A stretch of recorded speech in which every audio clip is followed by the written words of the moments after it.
सभी को नमस्कार। चाइल्ड कंजर्वेशन फाउंडेशन के 186वें नेशनल वेबिनार में आप सभी का स्वागत है। जैसे कि आप सभी को विदित है कि सारा भारत इस समय राममय हो रखा है और राम जी का जन्म अयोध्या में हुआ था। मंदिर का निर्माण भारत देश के लिए एक लंबे समय से प्रतीक्षित सपना था। हमारे जो रामलला है वह कई वर्षों से टेंट में थे और इस मंदिर का उद्घाटन इतिहास के पन्नों में स्वर्णिम अक्षरों में हमेशा के लिए दर्ज होने वाला है और राम मंदिर प्राण प्रतिष्ठा समारोह 22 जनवरी 2024 यानी कि कल आयोजित किया जाएगा। हम लोग मुझे लगता है हम सभी लोग सौभाग्यशाली है कि जिनको ये अवसर मिल रहा है कि हम लोग इस तरह के किसी ऐतिहासिक पलों के हम लोग साक्षी बनने जा रहे हैं। इसी कड़ी को मैं आगे जोड़ते हुए बताना चाहूंगी कि राम जी अपने वनवास में 11.5 वर्ष चित्रकूट धाम में उन्होंने व्यतीत किए थे। ऐसे तपोभूमि में रहने वाले लोगों में मर्यादा पुरुषोत्तम का कुछ अंश आ जाता है, ऐसा मेरा मानना है। आज के हमारे वक्ता भी जिनका चित्रकूट धरा से बहुत गहरा नाता है, हमारे वक्ता चित्रकूट के नजदीक मझगवा ब्लॉक में उन्होंने काफी कार्य किया है। उनके बारे में मैं परिचय में बताना चाहूंगी कि आप मध्य प्रदेश के मुरैना जिले के मूल निवासी हैं। MBBS DGO आपने ग्वालियर मेडिकल कॉलेज से पूरा किया है और आपकी प्रथम पोस्टिंग सतना में मझगवा ब्लॉक में हुई है, जो कि दस्युग्रस्त क्षेत्र है। यहाँ के ये डकैत इलाका है। यहाँ पर कोई कार्य करने से पहले या वहां रुकने से पहले वहां लोग काफी डरते थे, लेकिन सर ने वहां अपने सन 1885 में 24 वर्ष तक उन्होंने अपनी सेवाएं वहां दी है। इनकी सेवा कार्य को देखकर वरिष्ठ समाज सेवी स्वर्गीय श्री नानाजी देशमुख जी ने भी इनको कुछ वर्षों तक अपने साथ प्रकल्प में कार्य करवाया है। सतना जिले चिकित्सालय में शिशु रोग विशेषज्ञ, जिला टीकाकरण अधिकारी व कुछ समय के लिए सतना सिविल सर्जन के दायित्व का आपने निर्वहन किया है।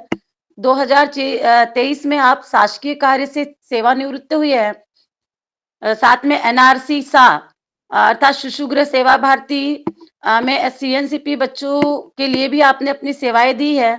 डिपार्टमेंट ऑफ हेमोफीलिया के लिए भी आपने हेड किया है। साथ ही आपके 2 बेटे हैं, एक भोपाल एम्स कॉलेज में असिस्टेंट प्रोफेसर है और नेत्र रोग विशेषज्ञ हैं। इनके जो दूसरे पुत्र हैं वो ऑर्थोपेडिक सर्जन गुड़गांव में सेवा दे रहे हैं। आपकी पुत्र वधू भी डॉक्टर हैं। मैं डॉक्टर साहब से निवेदन करूंगी कि वो बच्चों में जो इस समय ठंड का मौसम है और बच्चों में हो रहे कॉमन डिजीज और उसकी रेमेडीज और केयर के बारे में हमको मार्गदर्शन प्रदान करें। ओवर टू यू डॉक्टर साहब।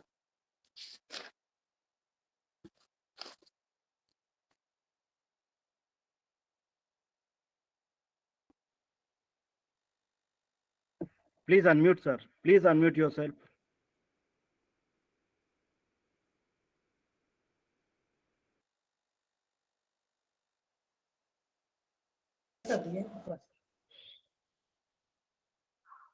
धन्यवाद श्रीमती राधा मिश्रा जी, जो इन्होंने मेरा परिचय, काफी जानकारी उन्होंने मेरे बारे में दिया है। और मैं तो उसका हकदार नहीं हूं जब तक आप लोग मुझे स्वीकार नहीं करेंगे, जब तक सोसाइटी मुझे स्वीकार नहीं करेगी, जब तक I have no value. Of course जो इस तरह का टॉपिक है और काफी जानकारी मजगवा में 24 साल तक रहा और सदगुरु सेवा संघ ट्रस्ट बहुत लंबी कहानी है। यदि मैं शुरू करूंगा तो 1-2 दिन लगेंगे। हमारी मेरी 40 साल और 7 महीने का जो कैरियर है, जो जर्नी रही है, वो बहुत ही बिना लोगों के वो मैं आगे नहीं बढ़ सकता। ये प्लेटफॉर्म नहीं है इतनी बातें करने के लिए। शॉर्ट में जो मुझे सब्जेक्ट दिया गया है, मैं इतना बताना चाहूंगा कि जो शिशु है या बच्चा है वो एक प्रीशियस होता है परिवार के लिए और उसको बहुत लंबा जीवन जीना पड़ता है। तो इसमें जो कॉमन बच्चों में बीमारियां रहती हैं, उसकी रेमेडी है, उनका केयर है। उसके लिए हमारा जो उद्देश्य है सर, कि जो बच्चों में होने वाली मृत्यु है या उससे होने वाली विकलांगता है, इसमें कमी लाना, reduce the child mortality and mortality. और सबसे बड़ा एम ये रहता है कि सर हम उसकी क्वालिटी ऑफ लाइफ को इम्प्रूव करें। बच्चे में मृत्यु भी हो, विकलांग भी हो, तो हमारा कोई एम नहीं है। हमारा उद्देश्य ये रहना चाहिए कि बच्चा अपना एक गुणात्मक अपनी क्वालिटी के साथ और वो अपनी लाइफ को एंजॉय करे। बड़ा तकलीफ होती है, तो इसके लिए अपन ये तो बात की बातें, कभी मिलेंगे तो आपस में अपीयरेंस होके बातें करेंगे फिजिकल। इसके यदि क्लासिफिकेशन यदि अपन डिसीज का किया जाए तो बच्चों के वर्ग के बारे में थोड़ा जानना पड़ेगा। नवजात शिशु रहता है जो कि आपकी 28 दिन का है, उसकी भी समस्याएं अलग रहती हैं। एक इन्फेंट है जो कि 1 महीने से 1 वर्ष का रहता है, 24 महीने का, उसकी समस्याएं अलग रहती है। एक टोडलर बच्चा है, टोडलर मतलब आपका जो जमीन में चलता है, वो 2 साल से और 3 वर्ष के बीच में। उसके बाद प्री स्कूल चिल्ड्रन आते हैं जो कि अपना 3 ईयर टू 5 ईयर्स है, और school children more than 5 years. ये अपना वर्गीकरण है। ये तीनों में बीमारियों का अलग अलग, बहुत ज्यादा मैं डिटेल्स में जाने की कोशिश नहीं करूंगा। ये आपका इनको तो अपन सर जब पीपीटी ओपन करना हो तो बता दीजिएगा सर। जी सर, तो आप सर इसको ओपन कर लीजिएगा।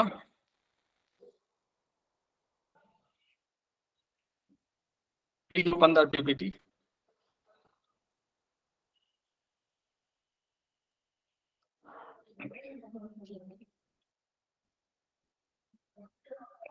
तो जैसा मैंने एक थोड़ा सा शॉर्ट नोटिस पे एक तैयार किया है, तो जैसे reduce the child morbidity and improve the quality of life, यानी बच्चों में बच्चे ठीक भी जल्दी होते हैं, मृत्यु भी होती है उनकी, लेकिन मुख्य उद्देश्य हमारा ये है कि उनकी क्वालिटी ऑफ लाइफ को इम्प्रूव करना। यदि क्लासिफिकेशन में किया जैसे मैंने आपको बताया है और स्लाइड में भी दिखा गया है, डिसीज के हिसाब से देखेंगे तो नवजात इन उम्र के हिसाब से भी बीमारियां अलग अलग रहती हैं। नवजात शिशु में बीमारियां अलग रहती हैं, कम वजन के बच्चे हैं, श्वास ले में प्रॉब्लम है, पैदाइशी विकृति रहती है, या उनको किसी तरह का इन्फेक्शन रहता है या पीलिया रहता है, तो ये बीमारियां अलग हैं। Next sir.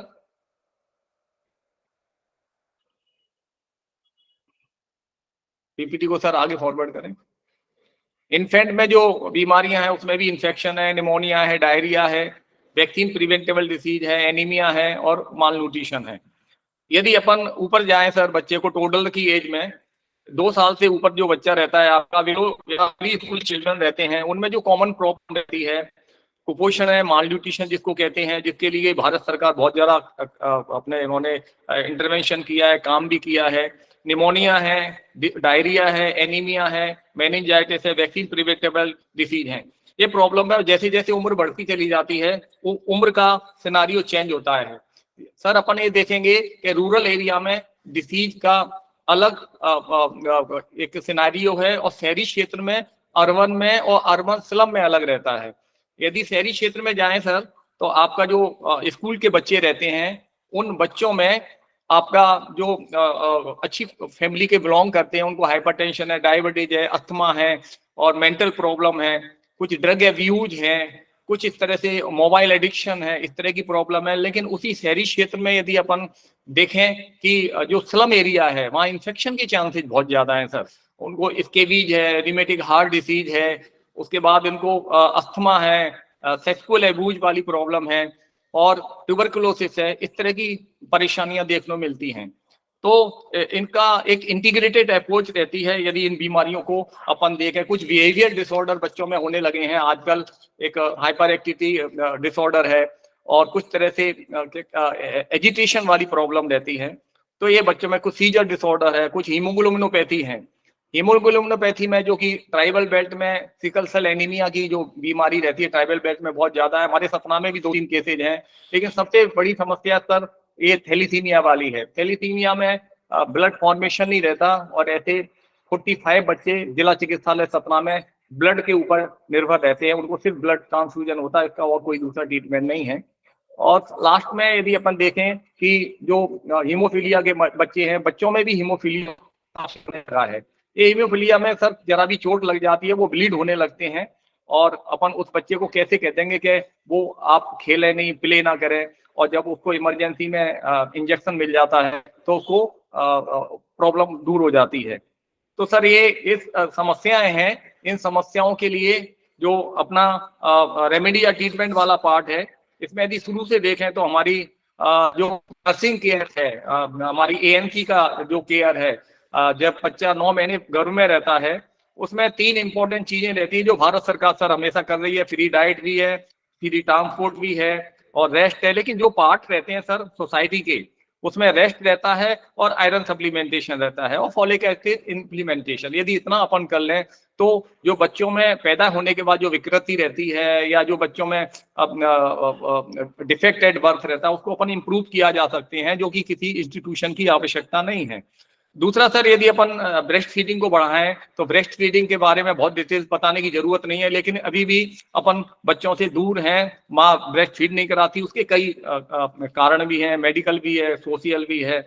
और कॉम्प्लीमेंट्री फीडिंग तो इनिशिएशन बहुत कम होता है। मैं तो पीडियाट्रिशियन 200-250 महिलाओं से प्रतिदिन मिलता हूँ, तो कॉम्प्लीमेंट्री फीडिंग कई कल्चर प्रॉब्लम रहती हैं, लोगों की हैं, लोगों में अवेयरनेस नहीं है। तो ये यदि इनको इम्प्रूव करेंगे और फैमिली प्लानिंग जो कि अपन परिवार को यदि एक या 2 बच्चों तक सीमित रखेंगे तो उसमें क्वालिटी ऑफ लाइफ को इम्प्रूव किया जा सकता है। केयर के लिए सर 3 शब्दों में मैं शॉर्ट करना चाहूंगा। एक काउंसलिंग है, दूसरा अवेयरनेस है और तीसरा सेंसिटाइजेशन है। काउंसलिंग वाला पार्ट सर हमारा बहुत कमजोर है। हम अपने चिकित्सक या कहीं भी जाते हैं तो ट्रीटमेंट लिखना शुरू कर देते हैं और उसकी जो प्रॉब्लम है उस प्रॉब्लम को ना सुनते हैं ना उसको काउंसलिंग करते हैं। ट्रीटमेंट से खाली हम उस बच्चे की बीमारी को दूर नहीं किया जाता, चाहे सर वो माल न्यूट्रिशन का बच्चा हो, चाहे वो ब्रेस्ट फीडिंग से रिलेटेड प्रॉब्लम हो, चाहे या वैक्सीनेशन वाली प्रॉब्लम हो, चाहे उसकी पर्सनैलिटी प्रॉब्लम हो, साफ सफाई है जिसमें कि व्यक्तिगत रूप से साफ सफाई का ध्यान रखते हैं अपन। दूसरा अवेयरनेस लाना, यानी सोसाइटी को, खासतौर पे पेरेंट को ये जानकारी होना चाहिए, मदर फादर को भी ये जानकारी होना चाहिए कि मेरा बच्चा कब बीमार है। प्रैक्टिकली मैंने देखा है, बच्चा मेरे पास आता है जब उसको झटके आने लगते हैं, जब 4 ग्राम हीमोग्लोबिन रह जाता है, जब सीरियसली इल हो जाता है, बच्चा टोटली खाना बंद कर देता है, जब तक कि उसको रेड फ्लैग साइन में चला जाता है। और इस तरह के बच्चे को या तो उसकी मृत्यु होती है सर विद इन 24 आवर या विद इन 6 आवर, या फिर उसमें मॉर्बिडिटी हो जाती है, क्योंकि वो एज ऐसी है, इस एज में हमारा इमीडिएट इंटरवेंशन बहुत आवश्यक है। यदि इतना हम इंटरवेंशन नहीं करेंगे तो कहीं हियर डिफेक्ट होगा, कहीं स्पीच की प्रॉब्लम आएगी, कहीं ग्रोथ एंड डेवलपमेंट की प्रॉब्लम आएगी बच्चे को, क्योंकि उस एज में आपको इमीडिएट इंटरवेंशन करना बहुत जरूरी रहता है, क्योंकि जो पार्ट डैमेज होते हैं वो परमानेंट डैमेज हो जाते हैं। तीसरा सेंसिटाइजेशन, जो हमारा इंस्टीट्यूशन में काम करने वाला व्यक्ति उसको भी संवेदनशील होना पड़ेगा, क्योंकि जो गांव से या कहीं से पेशेंट आता है वो बड़ी परेशानी में रहते हैं, उनके प्रति सहानुभूति रखना बहुत जरूरी है। उसको यदि सिंपैथी की आवश्यकता नहीं है, आजकल किसी को सिंपैथी की आवश्यकता नहीं है, पर आवश्यकता है तो एम्पैथिक एटीट्यूड की। वहां हम खड़े होके देखें, यदि आज इस तरह का बच्चा हमारा होगा तो उस बच्चे को हम किस तरह से ट्रीट करेंगे।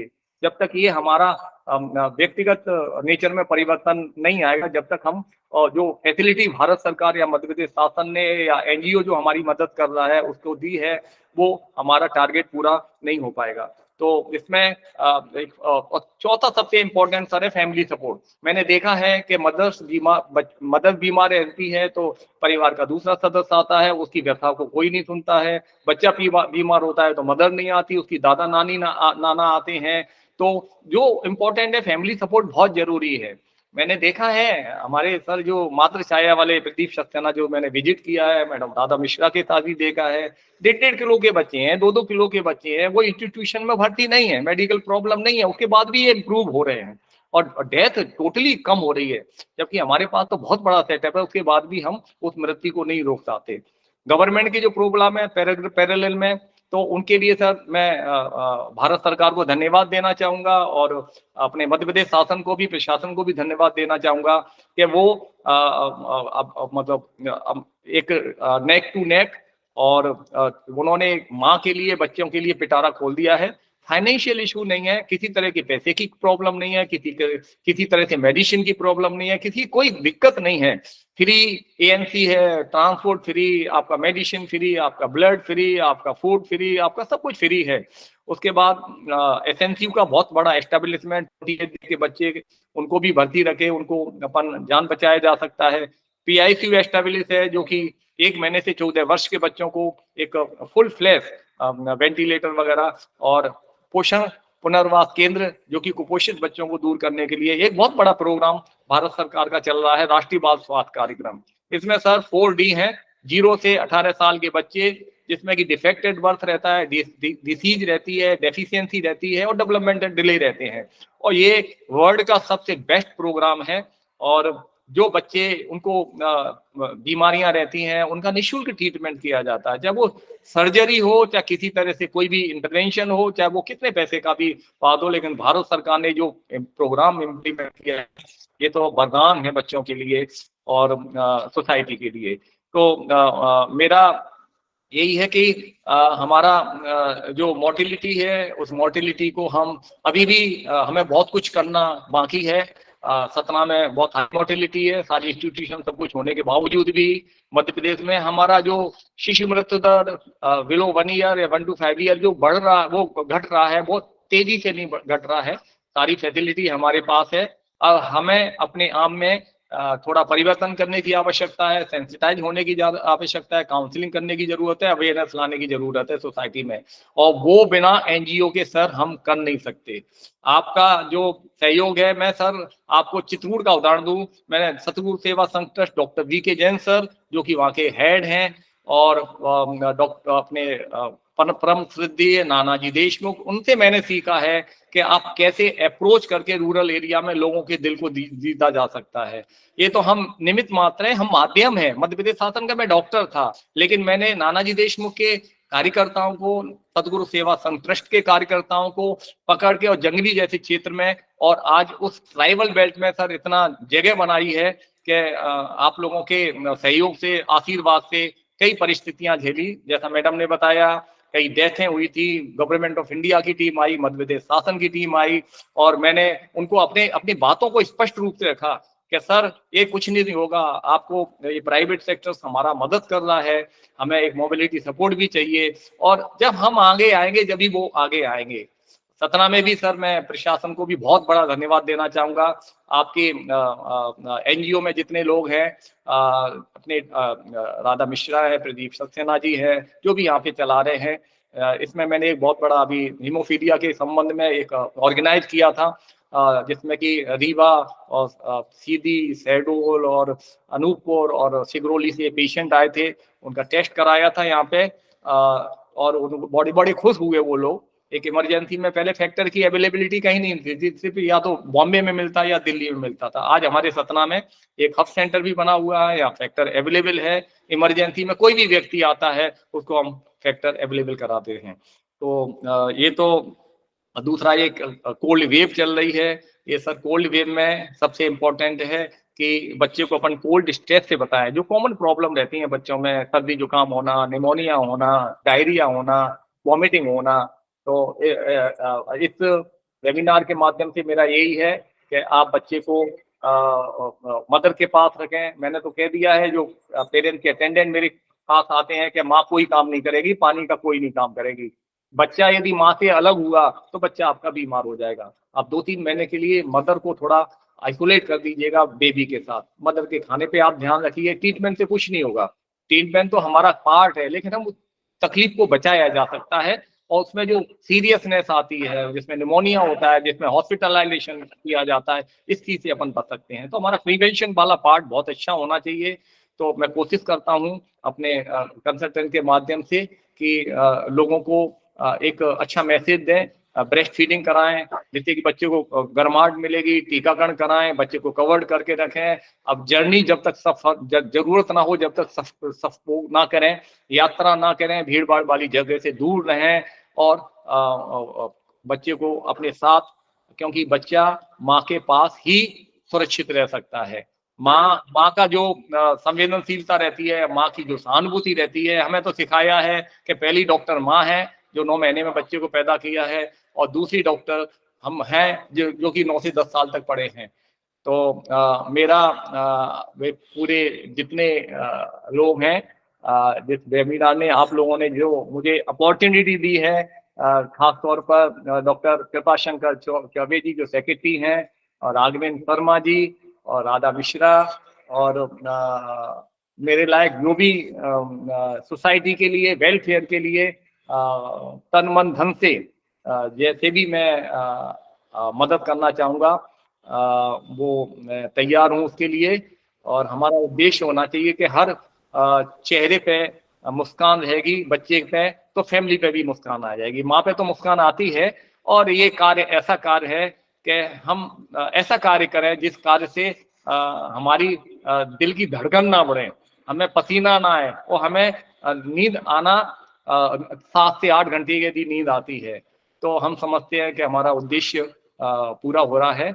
और मुझे आप लोगों ने इस लायक समझा, तो क्योंकि ये तो बहुत बड़ा चैप्टर्स है, इसमें अपन एक इंटीग्रेटेड अप्रोच है, पर जो एनजीओ इसमें काम कर रहा है, मैं भी उनका अपने दिल से स्वागत करता हूं कि आप इतने संवेदनशील हैं, और जहां हम नहीं पहुंच पाए वहां आप पहुंच रहे हैं। ये मैंने तथ्य मजगमा में सीखा है कि ऐसे एरिया में मैं सदगुरु के वतन में पहुंचा हूं तो गांव हमने कभी नहीं देखे थे। तो थैंक यू, और बहुत बहुत धन्यवाद। थैंक यू डॉक्टर साहब। डॉक्टर सुनील जी ने हमें काफी जानकारी दी बच्चों के बारे में, बच्चों के इलाज के बारे में, बच्चों के बारे में कैसे हम अपने आप को और अपने परिवार के सदस्यों को सेंसिटाइज करें, कैसे उसकी अवेयरनेस करें, कैसे हमें उसकी काउंसलिंग करनी चाहिए, और क्या क्या उसके उपाय हैं, कैसे ज्यादा से ज्यादा ब्रेस्ट फीडिंग से बच्चे को ठीक रखा जा सकता है, उसकी डाइट केयर, उसके रेस्ट की बात की, इम्यूनाइजेशन की बात की। डॉक्टर साहब ने हमें ट्रेडिशनल और कोर मेथड्स भी उसके बताए। डॉक्टर साहब का एक बार फिर से बहुत बहुत धन्यवाद। साथ में वार्ता जारी रखेंगे। मैं चाहूंगा कि जो सवाल आप बच्चों के बारे में डॉक्टर साहब से करना चाहते हैं, दी हाउस इज ओपन, आप अपने सवाल डॉक्टर साहब से कर सकते हैं।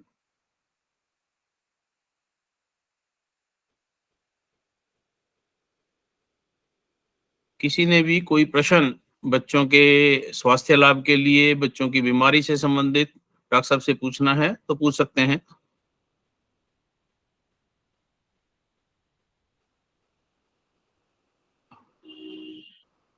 मैडम उषा रस्तोगी जी। जी सर, जी तो ये पूछना चाहती हूँ कि बच्चों की इम्यूनिटी बूस्टअप कैसे करें सर। गुड इवनिंग सबको। Good evening. डॉक्टर साहब एक सवाल आया है हरियाणा से। उषा रस्तोगी जी हमारी मेंबर हैं, लगातार बनी रहती हैं। इनका सवाल है कि उनको कैसे हम उसकी सॉरी टू इंटरप्ट, मेरे जो ग्रैंड चिल्ड्रन हैं दे लिव इन यूके, और वहाँ पे मौसम बहुत तेज़ी से चेंज होता है, तो वो और ट्विंस हैं, एक बच्चे को प्रॉब्लम होती है तो जरा वो ठीक होने को होता है तो दूसरे को हो जाती है, तो वो कोई ना कोई कोल्ड में रहता ही है बच्चा उनका। जी डॉक्टर साहब कैसे बूस्टअप करें उनको?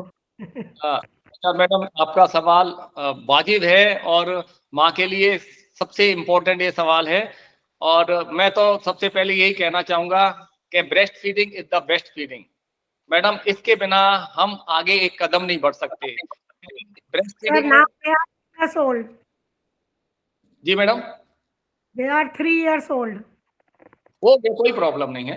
तो 3 ईयर से यदि ओल्ड वाले बच्चे हैं तो उनको अपन जो खाना है, घर पे उपलब्ध जो खाना है, खाने में हम मिल्क को अलाउ नहीं करते मैडम। दूध से बना आहार अपन देते हैं। सूजी, साबूदाना, दलिया, खीर और शक्कर की जगह गुड़ का यूज करते हैं, क्योंकि बच्चों में एनीमिया बहुत होता है मैडम। तो गुड़ में शक्कर में एम्प्टी वैल्यू रहती है, तो अपन गुड़ डालते हैं। पहला तो ये है, 2 डाइट दे सकते हैं। दूसरा डाइट, गुड़ वाली चीजें जो भी अवेलेबल रहती हैं वो खिलाते हैं। तीसरा, अपन फल देते हैं। फल में पानी वाले फल बच्चों को नहीं देते, क्योंकि पानी वाले फल में क्या रहता है, कैलोरी नहीं मिलती है। इस एज में ग्रोइंग एज रहती है मैडम, इसमें कैलोरी की आवश्यकता ज्यादा रहती है। तो अपन उन बच्चों को केला, पपीता या सेब, ये 3 फल को अपन यूज करते हैं। अपन अनार और अंगूर वगैरह नहीं देते, पानी वाले फल कभी यूज नहीं करते। खाना बन रहा है मैडम, पूरी है, पराठे हैं, सब्जियां हैं और खिचड़ी, सबसे इम्पोर्टेंट खिचड़ी मानते हैं मैडम। उसमें दाल चावल भी है और क्या कहना चाहिए, गेहूं का दलिया है, उसमें सब्जियां डालिए आप, सभी सब्जियां, लौकी है, क्या कहना चाहिए, आलू है, गाजर है, मटर है, ये सब डालिए। क्योंकि क्या है, ये बच्चे अलग से नहीं खाते, तो जब उसमें डाल देंगे और उसमें घी डाल के बच्चे को खिलाएंगे तो उसकी कैलोरी बढ़ जाती है। गाढ़ी गाढ़ी दाल देना है, दाल में घी डालना है, गुजराती दाल खिलाना है, उसमें थोड़ा गुड़ का टुकड़ा डाल दिया करें। तो नमकीन, मैदा, खोआ, पैकेट के आइटम से बच्चों को अवॉइड किया करें। जो मैदे वाली प्रिपरेशन है या जो पैकेट वाली आइटम है उनसे अवॉइड करें। हर 3 घंटे में बच्चे को जो खाना है वो खिलाएं, अपने आप इम्यूनिटी बूस्टर हो जाएगी और गवर्नमेंट ऑफ इंडिया के अनुसार उसका एज पर शेड्यूल के हिसाब का टीकाकरण करा दिया जाए। Thank you. मैं अनुरोध करूंगा नम्रता पटेल जी से, उन्होंने हैंड रेज किया था, आप अपना सवाल रखिए। नमस्कार डॉक्टर साहब, आप सभी को नमस्कार। नमस्कार। एक सवाल है मेरा। प्राय छोटे बच्चों में देखा जाता है कि उनको खुजली और सफेद दाग की समस्याएं होती है, उसका कारण और निदान बताने का कष्ट करें। पार्डन मैडम, दोबारा। छोटे बच्चों में देखा जाता है कि खुजली और सफेद दाग की समस्याएं होती रहती है, उसका कारण और निदान बताएंगे सर। अच्छा मैडम, खुजली है क्या, एक पर्सनल हाइजीन के ऊपर डिपेंड करता है। ये क्या रहता है कि जो बच्चे एक स्लम एरिया में रहते हैं या हॉस्टल में रहते हैं या उन बच्चों में विंटर सीजन में ये प्रेसिपिटेट रहता है, जिसको स्केबीज कहते हैं या स्किन प्रॉब्लम भी रहते हैं। ये आप देखेंगे कि हॉस्टल में या जो जॉइंट बच्चे रहते हैं, इन बच्चों को स्किन प्रॉब्लम ज्यादा रहती है।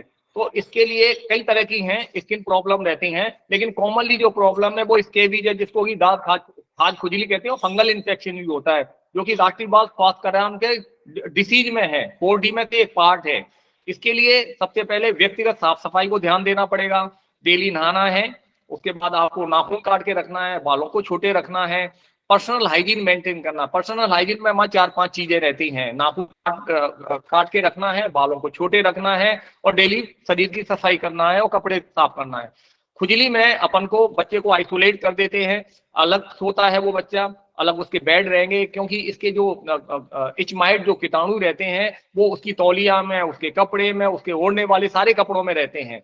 उसके बाद इनको अपन सेपरेट करके और उसका एक साथ इलाज करते हैं। इलाज की रेमेडी है, ट्रीटमेंट है, वो अपन अपने नजदीकी डॉक्टर के साथ मिलके, कई अच्छी दवाएं आई हैं, लेकिन वो इलाज नहीं, जब तक उसको काउंसलिंग नहीं करेंगे और वो रिपीटेड इन्फेक्शन होता चला जाएगा बरसात में और विंटर सीजन में। तो सीसीआई के बच्चों को होता है सर, साथ में रहते हैं इसलिए, जैसे कि विटामिन सी वगैरह के टैबलेट जो आते हैं, जो फॉर्मल यूज करते हैं, ऐसा कोई टैबलेट है क्या सर? नहीं मैडम, इसके बीच में कोई टैबलेट नहीं है। इन्फेक्शियस डिसीज है, कांटेक्ट से, एक से दूसरे संपर्क में आने से बीमारी फैलती है। स्किन टू स्किन कांटेक्ट रहता है, और जो कपड़े एक दूसरे का यूज करते हैं, चाहे वो हैंडकरचीफ हो, चाहे टॉवल्स हो, चाहे आपके ओढ़ने वाले कपड़े हो, उनमें रहते हैं इसके कीटाणु। तो वो अपन को पेशेंट को, परिवार के लोगों को इसकी सलाह देना पड़ेगा कि आपको किस तरह से साफ सफाई का। कोई ड्रग नहीं है। हाँ, यदि हो जाती है तो परमेथिल लोशन वगैरह आते हैं, बिलो द नेक लगाते हैं, उसमें बच्चों में रिकमेंडेड है वो। और खुजली होती है तो एंटी एलर्जिक देते हैं। यदि कहीं इन्फेक्शन होता है, मवाद आता है, तो एंटीबायोटिक का सपोर्ट डॉक्टर की सलाह के अनुसार दिया जाता है। बाकी बहुत ज्यादा इसमें वो नहीं है कि इसको प्रीवेंट, ठीक है, ये तो विटामिन सी और विटामिन ए सपोर्टिव ट्रीटमेंट है, और ये ट्रीटमेंट में इसका यूज नहीं है। अननेसेसरी वेस्टेज ऑफ मनी है पेशेंट का। देखिए डॉक्टर साहब ने एक अच्छी बात बताई है कि अगर सफाई रखेंगे, हाइजीन रखेंगे, तो ये समस्या दाद खाज खुजली वाली नहीं आएगी। और ये ही एक जड़ है इस तरह की समस्या की, और ये देखने में मिलता है सीसीआई में, तो खास तौर से देखने पे मिलता है जहां पर अबेंडेड और सरेंडर्ड बच्चे होते हैं, कि या तो वहां पर सीसीआई का स्टाफ केयरफुल नहीं है, उनकी बेडशीट धुले हुए नहीं है, बच्चे डेली नहीं नहा रहे हैं, उनके कपड़े साफ सुथरे नहीं है, तो ये समस्या आएगी। और इसमें जो भी CWC के स्टेक होल्डर हैं, डिस्ट्रिक्ट चाइल्ड प्रोटेक्शन यूनिट के स्टेक होल्डर हैं, जे बोर्ड के स्टेक होल्डर्स हैं, इन सबको जब भी ये विजिट करते हैं इस चीज के बारे में विजिलेंट रहना चाहिए और इस चीज को नोटिस करना चाहिए। चांदनी श्रीवास्तव जी ने हैंड रेज किया है, आप अपना सवाल रखिए। मैडम चांदनी श्रीवास्तव।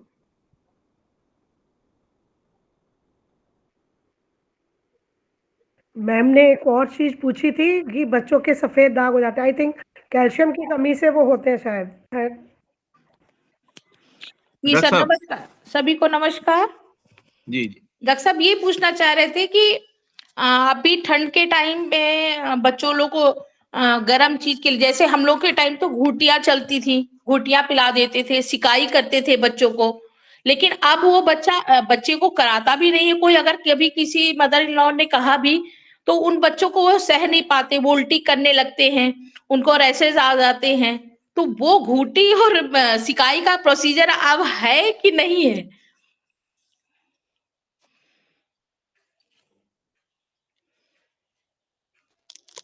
डॉक्टर साहब माइक unmute कर बंद है, लीजिए। डॉक्टर साहब माइक ऑन कर लीजिए। जी जी। जैसा मैंने आपको बताया कि ये विंटर सीजन में बच्चों को बुखार रहता है, सर्दी रहती है, खांसी रहती है, रनिंग ऑफ नोज है, फिर सांसें चलने लगती है, एक माइल्ड टू मॉडरेट में कन्वर्ट हो जाते हैं। इनिशियल फेज में जो गवर्नमेंट ऑफ इंडिया की जो गाइडलाइन है वो ये कहती है जब बच्चे को सर्दी जुकाम, वो माँ सबसे पहले जानती है कि मेरे बच्चे को सर्दी हो गई है, तो जब वो माँ ये कहेगी कि मेरे बच्चे को, वो तुरंत लेके आती है कि नाक बह रही है उसकी, बुखार आ रहा है, बच्चा उल्टी करने लगा है, कभी कभी लूज मोशन होने लगते हैं उसको, और ये तो कैटेगराइज है। पर उस स्टेज में जब बच्चा डॉक्टर्स के पास आता है तो अपन बुखार के लिए पैरासीटामोल देते हैं। आज भी खांसी की दवा रिकमेंडेड नहीं है, तो खांसी की दवा रिकमेंडेड नहीं है तो हम क्या दें? तो ये बताया गया है बच्चे को एक तो ब्रेस्ट फीड करना है, जो ब्रेस्ट फीड वाला बच्चा नहीं है उसको गुनगुना पानी पिलाएं, पहली चीज। दूसरी चीज आपको जैसे मैंने बताया हल्दी का दूध दे सकते हैं, आप दूध में हल्दी डाल के उसको बॉईल करें, उसमें गुड़ डाल दीजिएगा, एक सिप उसको गुनगुना पानी दे सकते हैं, हल्दी का दूध दे सकते हैं, और शहद और अदरक का रस चटा सकते हैं। ये रिकमेंडेशन है, घुटी वगैरह कहीं रिकमेंडेड नहीं है, और अजवाइन वगैरह रिकमेंडेड नहीं है। उसके रूम को टेम्परेचर को मेंटेन करना है, बच्चों को कवर करके रखना है, 3 लेयर में कपड़े बच्चों को पहनना है, मुझे भी पहनाना है, कान को भी कवर करना है, क्योंकि सबसे ज्यादा कोल्ड को कान और पैरों से जाती है। और परिवार का कोई भी बड़ा, यदि माँ काम कर रही है तो परिवार का दूसरे सदस्य की जिम्मेदारी है कि बच्चे को रख के अपने पास 25 से 27 डिग्री टेम्परेचर कमरे का रहे उसके पास, और जो तेज हवाएं चल रही है उससे दूर रखें। मैडम आपका कहना ठीक है, लेकिन देसी में रिकमेंडेशन है आपका ये शहद और अदरक का रस और हल्दी का दूध और गुनगुना पानी और ब्रेस्ट फीड, इससे काफी हद तक एपिसोड कम हो जाता है। नहीं ठीक होता तो डॉक्टर से सलाह लीजिए आप, पीडियाट्रिशियन। मेखला श्रीवास्तव जी। सभी को नमस्कार। या। सर मेरा क्वेश्चन था कि 16 से 17 साल के बच्चे को यदि टीबी होता है तो टीबी की टैबलेट वो खा रहा है पर उसको B12 की कमी हो गई है, तो उसके लिए इसको क्या करना चाहिए? ट्यूबरकुलोसिस मैडम कॉमन प्रॉब्लम है, और भारत सरकार द्वारा, माननीय प्रधानमंत्री द्वारा ये टारगेट में रखा है कि इसको अपन को हिंदुस्तान से खत्म करना है।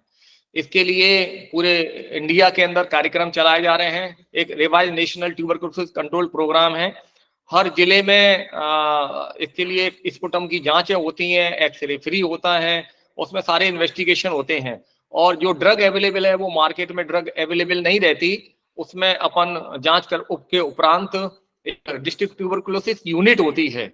यदि बच्चे को 16-17 साल के बच्चे को ट्यूबरकुलोसिस, तो कहीं ना कहीं से इन्फेक्शन आया होगा उसको, या तो परिवार के फैमिली हिस्ट्री उसमें यदि है तो परिवार के मदर फादर की जांच करानी पड़ेगी, यदि वो इस हॉस्टल में रह रहा है तो कॉन्टेक्ट की हिस्ट्री लेना पड़ेगा। यदि इस तरह की है तो अपन जांच करा के, और यदि उसका स्पुटम पॉजिटिव है, एक्सरे में किसी तरह की परेशानी आती है, हमारे जो डॉक्टर्स रहते हैं उसको डायग्नोसिस करते हैं, क्योंकि कभी कभी डायग्नोसिस नहीं, आधार कार्ड लगता है और उसकी वजन के हिसाब से उसकी दवाएं शुरू कर देते हैं, और वो 100% क्योरेबल डिसीज है।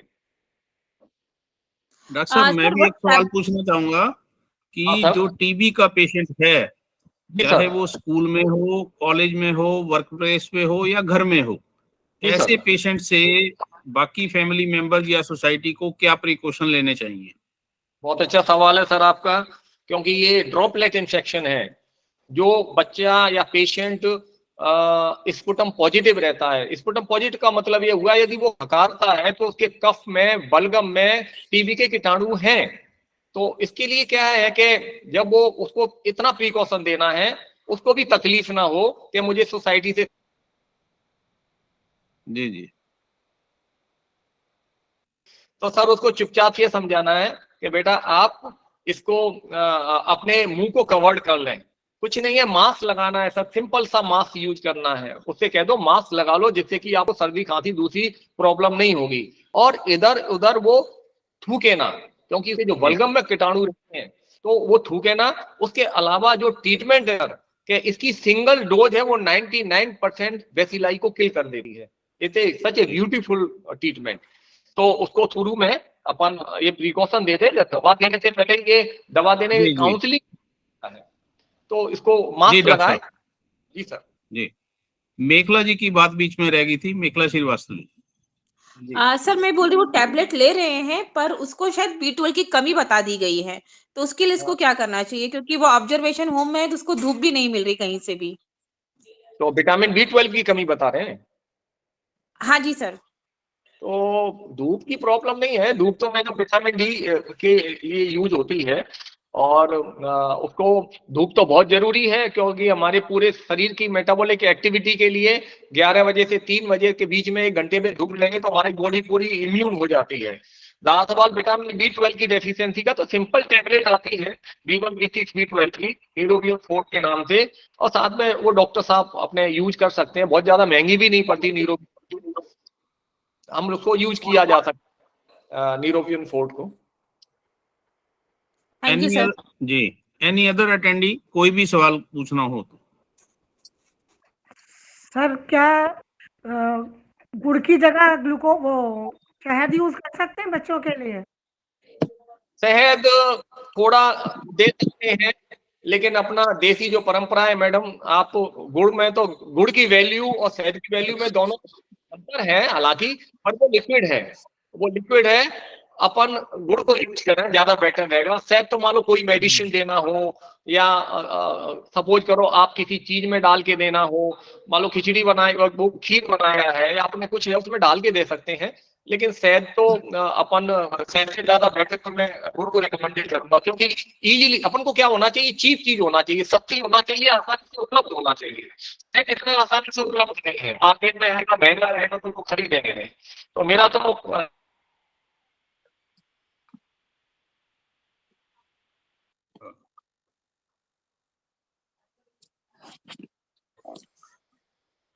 डॉक्टर साहब आपकी वॉइस नहीं आ रही है।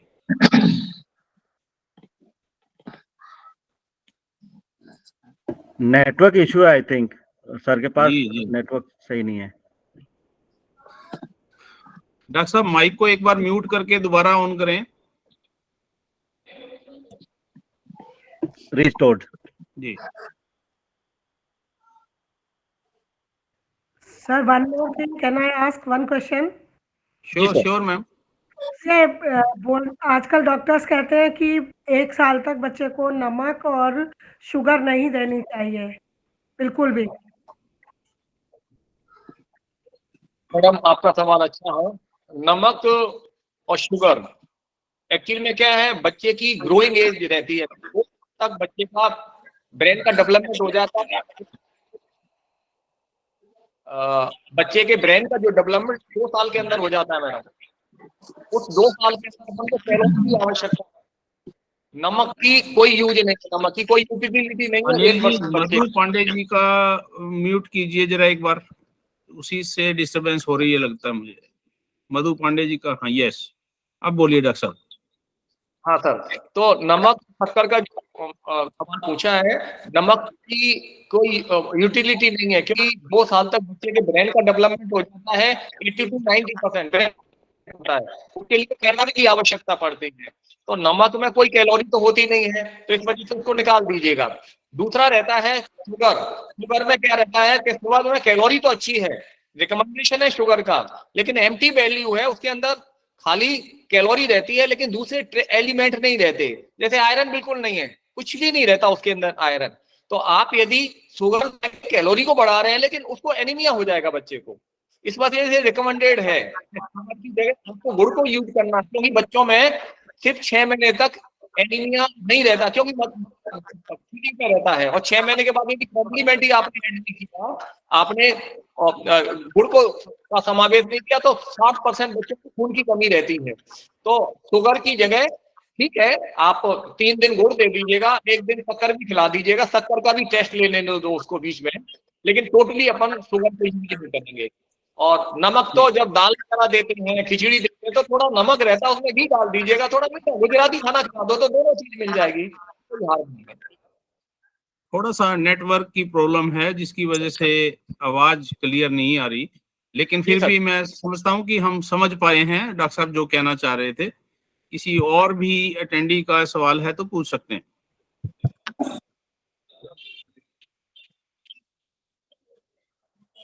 मधु पांडे जी पूछना चाह रहे थे।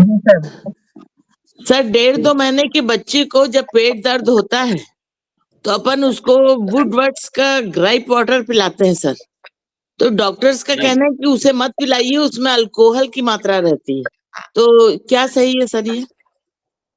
मैडम आपकी फोन में आने बात नहीं है, क्या दांत निकल रहे हैं, पेट दर्द हो रहा है और ग्राइप वाटर पी रहे हैं, तो हम तो ये कहते हैं कि आप शराब पिला रहे हो, जब आप उसको, उसमें एल्कोहल रहता है 25% to 30% एल्कोहल होता है मैडम, उसको सूंघ लीजिए। अच्छा, तो क्या रहता है, जो पेट दर्द रहता है बच्चे जिनको रिफ्लेक्स रहते हैं, जो मदर कर रहा है उसको, तो जो माँ का दूध बच्चा पी रहा है तो उसको तो कोई तकलीफ हो नहीं सकती। वो माँ का दूध पीने वाले बच्चे का वेट गेन कर रहा है, भले ही वो 10 मिनट वो दूधी कर रहा है, लेकिन वेट गेन बच्चा कर रहा है, तो मैं समझता हूँ ट्रीटमेंट की कोई आवश्यकता नहीं है।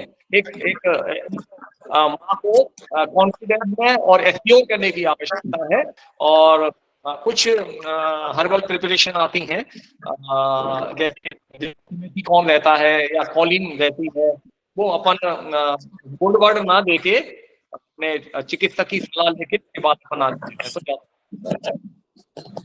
तो जी सर। डॉक्टर दुर्गा त्रिपाठी जी शायद पूछना चाह रही हैं कुछ, माइक ऑन कर रही थी।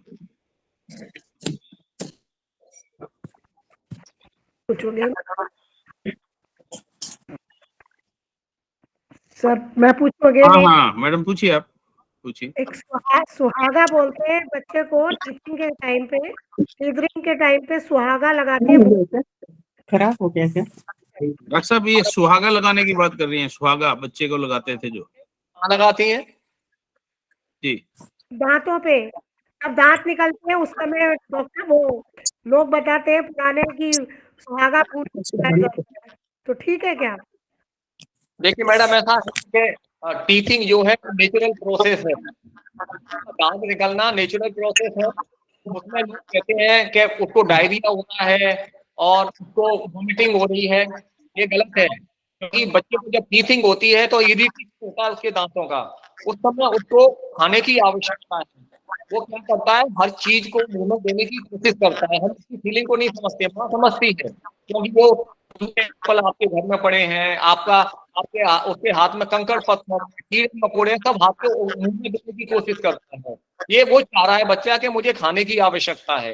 यदि सफाई रखें, आपके फर्श की सफाई रखें, आप प्रॉपर प्लेस पे अपने गंदे वो हैं जूते चप्पल बाहर रखें, आप फर्श को 2-3 बार साफ रखें, बच्चों को हैंड वॉशिंग कराएं, जैसे गुनगुन पानी से दिन में 2 से 3 बार आप हाथ धुला सकते हैं बच्चे को, और उसकी डाइट को मेंटेन करें और ब्रेस्ट फीडिंग को मेंटेन करें। मैडम कोई किसी तरह की दिक्कत बच्चे को नहीं आती।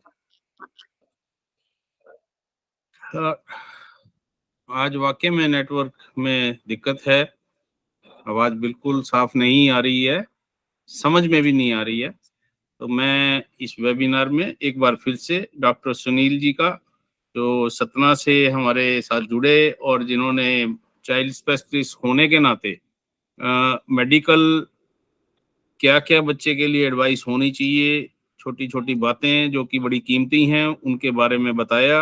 हमारे सभी प्रतिभागियों का जो उनके प्रश्न थे उनका बड़े सरल ढंग से उन्होंने एडवाइस दी। मैं समझता हूं कि इस वेबिनार के माध्यम से जितने भी लोग जुड़े हैं उनके माध्यम से हमारे समाज में ये मैसेज जाएगा, हमें खुद ही डॉक्टर नहीं बनना चाहिए। जहां पर भी मेडिकल केयर की जरूरत है हमें एक्सपर्ट एडवाइस डॉक्टर से लेनी चाहिए और उसके बाद ही ट्रीटमेंट करना चाहिए। कई बार घर के नुस्खे जो हैं एकदम घातक भी हो जाते हैं, तो ऐसा बिल्कुल नहीं करना चाहिए। बड़ा सेंसिटिव सा इशू है बच्चों का। एक बार फिर से डॉक्टर साहब का आभार करता हूं प्रकट में, और डॉक्टर साहब सतना से जुड़े, और मुझे अच्छा ये भी लगा कि इनका एक पुत्र जो है हमारे हरियाणा में गुड़गांव में ऑर्थोपेडिशियन हैं, तो बहुत अच्छी बात है। मैं डॉक्टर साहब कैथल से हूँ, हरियाणा से। कभी भी उनको किसी तरह की समस्या हो तो मैं सदा तत्पर हूँ, संपर्क कर सकते हैं। मेरा नंबर CCF से आपको मिल जाएगा। एक बार फिर से मैं CCF का, हमारे प्रेसिडेंट डॉक्टर राघवेंद्र शर्मा जी का, हमारे महासचिव डॉक्टर कृपा शंकर चौबे जी का, हमारे IT टीम के इंचार्ज अनिल जी का, और सभी जो आज जुड़े हैं उन सभी का आभार प्रकट करता हूँ, धन्यवाद देता हूँ। Thank you very much. Radha ji का स्पेशल, राधा जी सतना से special thank you Radha ji. Thank you very much, thank you sir.